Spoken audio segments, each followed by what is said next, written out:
Hi there, my name is Bernadette Smith. Welcome to 5 Things in 15 Minutes, my weekly show where I bring good vibes to DEI. That is good vibes to diversity, equity, and inclusion with a little dash of corporate social responsibility. What I've found is that there are lots of news stories about what's going wrong in the world and lots of negative data.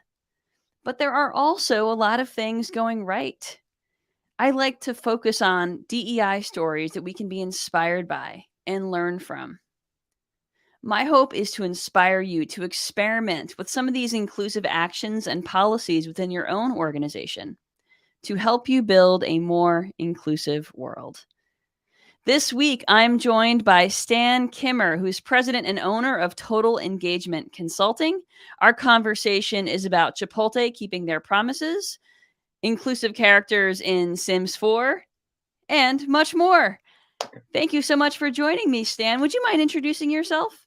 Well, I am thrilled to be here with you today. Again, my name is Stan Kimmer, and I'm the president and owner of Total Engagement Consulting.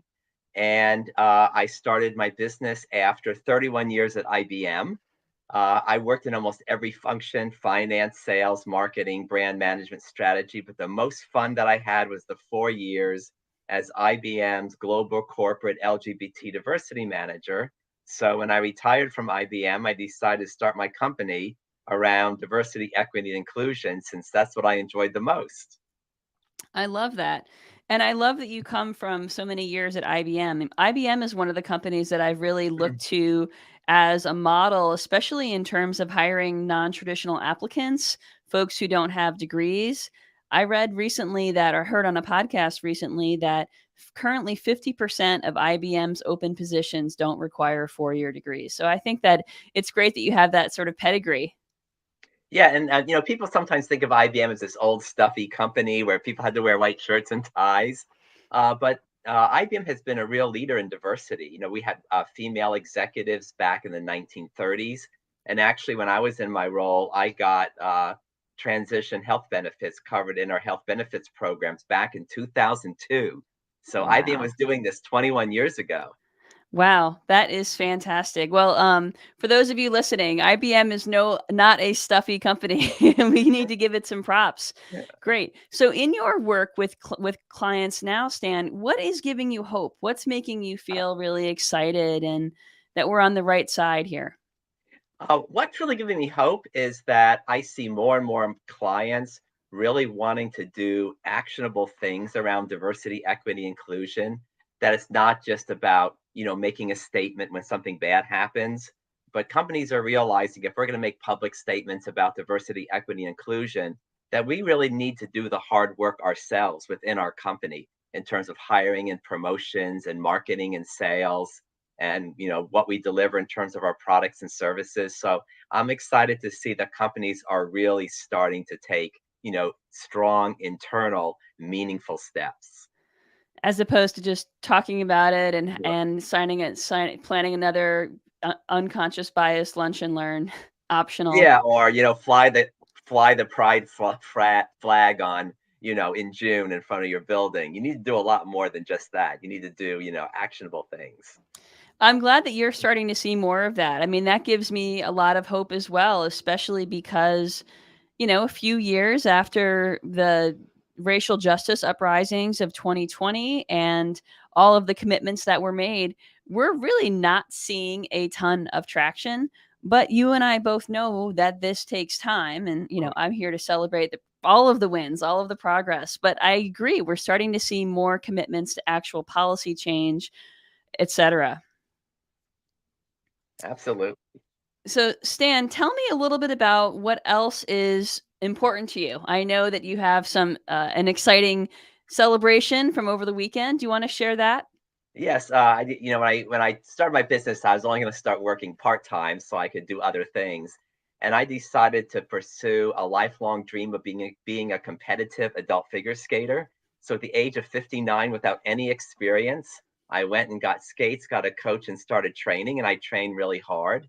And so now I'm competing on the adult circuit, and I actually competed in the Washington D.C. area this past weekend. And for the first time, won 2 gold medals at a competition. So things are really going well, and I really enjoy it, and it's good for my body too. I bet it is. Congratulations. That's fantastic. It's just an inspiration that you're never too old to follow your passions, and better late than never. I think it's great. I know before we got on this recording, you were telling me about a specific routine that you've been doing lately. How about sharing that? Yeah, and I actually choreographed this program because there was a competition in August in Florida, and now the East Coast Adult Championships are going to be in Orlando, Florida in March. So I create a program called Totally Gay that basically celebrates being gay. And I start off the routine with my voice on the loudspeaker saying, Ron DeSantis, what's so bad about being gay? And then I do my routine. About halfway through, I take a big rainbow flag out of my sleeve. And then at the very end, I take pink handcuffs out of my pocket and say, okay, Ron, you can arrest me now. And I'll be giving out rainbow flags for people to wave in the audience. The updated modern one that has the brown and black and also the transgender awareness colors Mhm. with a small description of what all the colors in the flag stand for. So it helps educate the audience about the meaning of the flag. I love that. I love the progress flag. Yeah, that is so cool, Stan. That is absolutely fantastic. And for those of you who are listening and aren't quite familiar with the Ron DeSantis story, Ron DeSantis is the governor of Florida and was basically the leader and certainly a big proponent of the Don't Say Gay bill, which is now a law in the state of Florida, which makes it illegal, essentially, or banned for teachers to talk about gay content, LGBTQ content in elementary school classrooms. The teacher could potentially be fired for something like that. And so Ron DeSantis has been sort of an anti-diversity governor. I guess that's the Yeah. simplest way to say it, right? Yep. So I love that your routine specifically addresses that. All right, so let's get into today's. Actually, before we get into today's five things, I started the newsletter this week with a story about a mistaken assumption I made. So I'm just going to share that with folks. So not too long ago, I was in a meeting with a prospective client, and that prospective client was talking to me about an incident that occurred. That's a medical facility, and said one of our doctors, who is an older white doctor from the south suburbs, misgendered a transgender patient. And so that was sort of what the story I was told. And so I responded by saying, did the patient file a complaint against him? And the prospective client then said to me, the doctor is a woman. So I made a mistaken assumption about the gender of the doctor in front of a client, because we all make mistakes, and I catch myself doing it as well. It's embarrassing, right, Stan? But I choose to talk about it to give to give other folks permission to, own up to it as well. Do you ever find yourself in that kind of situation? Yeah. And absolutely, I call it the naive offender. When you accidentally might say something where you don't mean to offend. And even as an experienced DEI consultant, I'm still learning new things. And, 3 or 4 times a year, I'll use the wrong word in terms of talking about a diversity constituency or the wrong term. And, even though it might not mean harm, I know it causes harm. And then I learn from that. And I think it's important that when we make mistakes is to learn from it and to grow from it. And that really shows, emotional maturity to be able to do that. Yeah, absolutely. And I think the more we talk about this stuff, the more Mm. we kind of normalize that, we're all kind of on this learning journey, and we're never going to get it right all of the time. Okie dokie. So let's move on to today's good vibes. The first story is about a new DC strip mall created by a Black woman, specifically dedicated to Black owned businesses. So Angel Gregorio, who's the owner of a specialty spice shop, opened this strip mall and is building out stores inside of renovated shipping containers, building community, hosting pop ups free of charge. I just think this is a fantastic story. Yeah, and I love what they call that Black and Forth strip mall. And I recently went to a TEDx session in Provincetown, and one of the speakers was named Tara Vargas Wallace. and she actually gave a talk called Five Ways to Eradicate the Racial Wealth Gap. And one of those five ways was to support and patronize Black and Brown owned businesses. So this is a great chance for us white allies to really put our money where our mouth is, and if we're in that DC area, to go and patronize that mall. Absolutely. I love it. And this does matter because the racial wealth gap is real. So that speaker certainly is onto something because Black Americans hold only about 4% of the wealth, yet make up 13% of the population. Okay, well, speaking of pay equality or wealth, let's move on to the next story, which is about President Biden signing the Cantwell Capito Equal Pay Bill into law, which is about U.S. athletes getting equal pay and benefits for those who are participating in global competitions like the World Cup, Olympics, Paralympics, etc.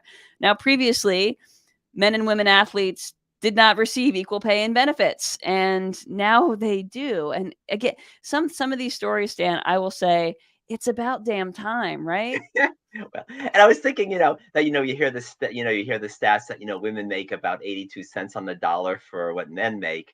I mean, when it comes to athletics, I think it's 10 cents on the dollar. There's like a really wide gap when you look at what NBA players make, these 10 and 12 million dollar contracts, and WNBA maybe $100,000 a year. So I love that President Biden took this step with international sports participants, and hopefully that'll start spilling over also into our national sports leagues. I would love that. Absolutely. So this is really the impetus for this started when the US women's national soccer Yeah, team filed their lawsuit against the US Soccer Federation because they were paid so much less than men's. And so a few different Congress people wrote this bill, and it's taken I think 3 years for it to get signed, but I think it's really yeah, fantastic. The equal pay, it's just the right thing to do. absolutely.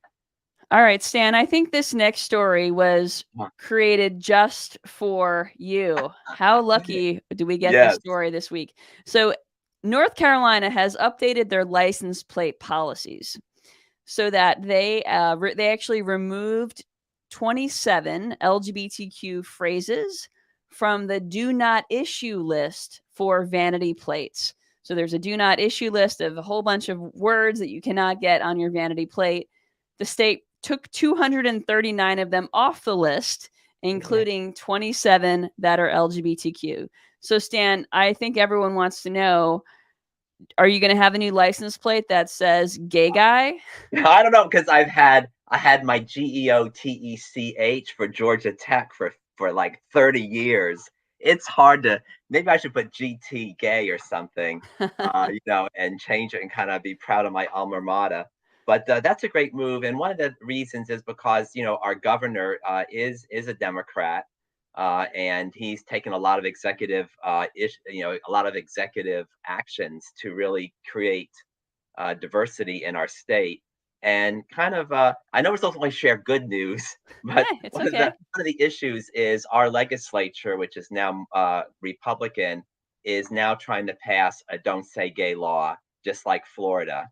And our governor issued a very, very strong statement saying he totally opposes it. He will veto it, and he sees no reason to get into these culture wars and to demean any organization. And actually, the local TV station came by my home office on Thursday and interviewed me about this proposed law, and that was on our local TV. So, progress is being made, but then sometimes there's steps backward, and hopefully, this is not going to pass. I sure hope so. I hope so. You know what? There always are steps back, right? But I think we all, especially the folks who listen to this, kind of believe that we're on the right side of Yeah. history, and we need that. We need the disappointments to kind of give us strength and resilience to keep up the fight. All right. So the next story, let's see if I can pronounce this company's name right because I can never get it right. Chipotle Mhm. plans to hire 15,000 is that sorry, Chipotle is making good on its promise to develop and promote employees. So 90% of its 22,000 management hires in the past year came from within. and BIPOC folks are disproportionately represented in those jobs. They're making a management career path very accessible within the company. And this is exactly what we talked about at the top of your show, but it gives me hope. Is companies moving beyond just the rhetoric and saying they value diversity to doing real things that really show that they're committed to taking those actions. Yeah, I mean, it's a lot of work to put this type of program in place and to be so intentional about promoting from within and building in that training Yeah, capacity. And it matters. And this is again another way to close yeah, the racial wealth gap. yeah, yeah. Okay, the last story is about the Sims 4 video game, which is now allowing users to be more fully self expressed because users can now customize their Sim character with medical wearables, such as hearing aids, glucose monitors, and transgender affirming wearables, including binders, shapewear, and even top surgery scars. Cool. And I know very little about video games since I don't play any, but it reminds me I had one client recently who actually creates short educational videos and kind of making the same point that when you're doing these videos, not every single person in it has to be a beautiful model. That people see in these educational videos should represent real life, older people, bald people, heavier people, and I was evaluating one video and it was like one more minute left. And I said, I still haven't seen a person with a disability. And then voila, the next screen, there's a person who uses a wheelchair. And, in doing the training, I commended them that, when you're doing things like this and even video games, it should reflect real life and the broad diversity in real life. So I really applaud Sims for doing that. Yeah, me too. And again, I just think that we need more representation and we need more organizations to give folks permission to be authentically themselves Yeah. however they happen to be, right? All Yeah, we right. can yeah, we can always model that, in our own work and our images that we use, like in blogs and in training. Exactly. PowerPoint presentation, slide decks, all that stuff. Absolutely. All right. So, Stan, thank you so much for being an awesome guest today. For folks who are listening, how can they stay in touch with you? Well, my website site is totalengagementconsulting.com. And I even have a skating page on there. So you can kind of check out some of my programs and my skating schedule. And you can email me at stan@totalengagementconsulting.com. Thank you so much for being my guest today, Stan, and hope you have a wonderful week. Everyone, thank you for listening. If you don't already subscribe to the Five Things newsletter, you can subscribe at fivethingsdei.com. Have a great week. Thank you. I thoroughly enjoyed being with you.